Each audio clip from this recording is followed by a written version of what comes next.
Magandang umaga mga kabay. Ito po yung pangalawa kong repair mga kabay, 39159. Model niya mga kabay, DCD 700 pa rin. Ito mga kabay, umaandar naman siya. Kaso lang, pag nakalagay siya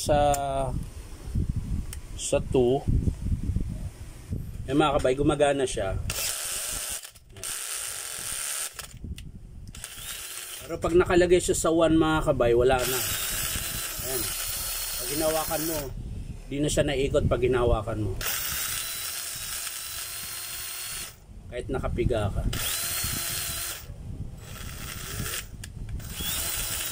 Pero pag sa 2, okay siya. Ayan.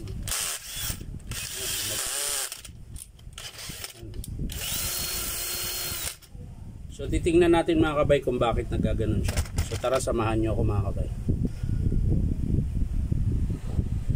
So yun na mga kabay, tanggal ko na po yung screw. So bubuksan na natin.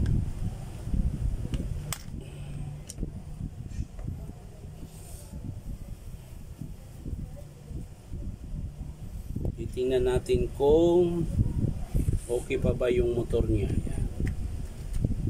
So yung transmission mga kabay, sira na po talaga siya. O ayan, may nakalas may nakalas. Yun, may nakalas sa loob. Kaya siguro ganyan. So tingnan muna natin yung motor. Ayan, ganun din ito mga kabay. Maiksi na rin ang carbon. Ayan. So palitin na rin po yan. So itong transmission niya mga kabay, meron pong nakalas galing sa loob. Doon po to sa loob Yun. Kaya siguro siya ayaw gumana. Ayan. So ang estimate po natin dito mga kabay, hindi ko na po ito bubuksan, motor tsaka transmission. Ayan. Yan po yung papalitan dyan mga kabay. Ayan. Pakita ko po sa inyo ulit kung makita nyo yung carbon na maiksi. So yan mga kabay, ayan. Yan po yung carbon mga kabay, ano? Yung merong itim tapos merong brass sa ilalim tsaka taas, ayan.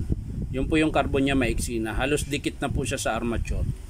Tapos ito po yung transmission SA, ayan. Ito po yung papalitan.